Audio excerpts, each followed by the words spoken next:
Ito po si Maxi-Cosi Vita Pro, good for newborn until 4 years old. Ang manufacturing date po ito is 2019. So may mga expiration po yung mga gantong stroller po until 10 years po. So matagal nyo pa po siya magagamit. So imported mold po out from Australia, never been used. As you can see, meron po siyang kasamang box. Okay, so ito po yung details po niya one by one.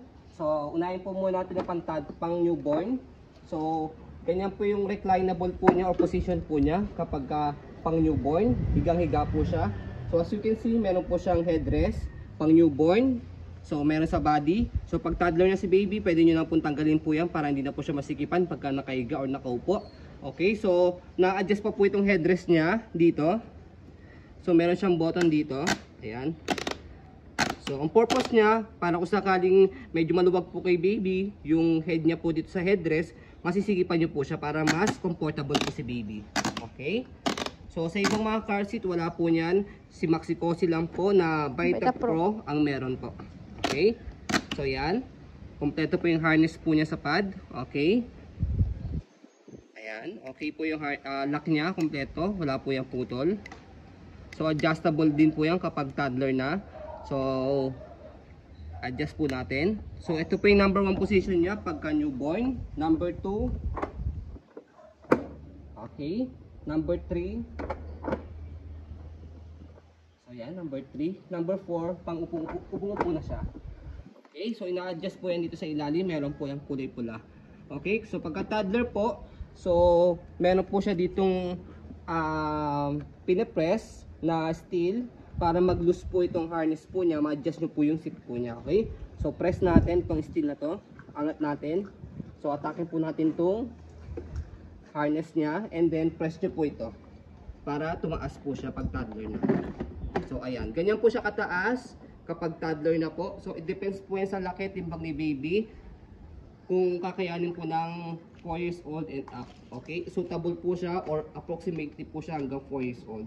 Okay, so as long as kaya pa po ng car seat po yung baby po ninyo, kahit maski 5 or 6 years old po yan, so pwede nyo po siyang gamitin. Okay, so yan, as you can see, malaki po siya. So meron po siya kasamang G-set, extra protection po yan. Ayan. So if in case na merong crash po or accident po sa car po ninyo, ito po yan. Safety protection. Okay. So meron din po siyang magnetic harness. Ito po yan, holder. Okay. So ito po yung likod po niya. So may instruction po yan kung paano nyo po kabit po sa car po ninyo. Kaya hindi po kayo mahihirapan kung paano po siya kabit. Okay. So manufacturing date andito sa likod. Ayan, 2019. So matagal nyo pa po itong mga gamit. Kahit siguro sa second baby, third baby, kaya pa po yan. Okay, so ayan. So Isofix ready na rin po siya. Ayan, kung sakaling Isofix ready na po yung car po ninyo, meron po siya dito Isofix na belt. Ayan, nakatago po siya dyan. So ito po yung pinaka-lock po niya. Okay. Ayan, lagay nyo lang po sa butones. Ganon din sa kabilang side. Sample, magpalit kayo ng car, naka-Isofix, pwede siya. Yes. Okay. So, ayan. Okay.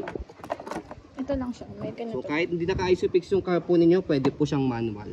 Yes. Okay. Pero kung Isofix naman po yung car niyo, mas okay po siya kasi mas madali po ikabit pag Isofix po. Okay. So, ayun po yung Maxi-Cosi Vita po car seat po natin. Okay. So, as you can see, very details po kami mag-video kasi ang shop policy po namin, no refund, no exchange, what you see is what you get po. So yun po, maraming salamat.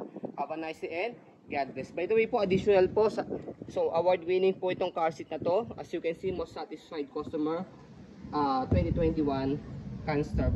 So yun po, have a nice day and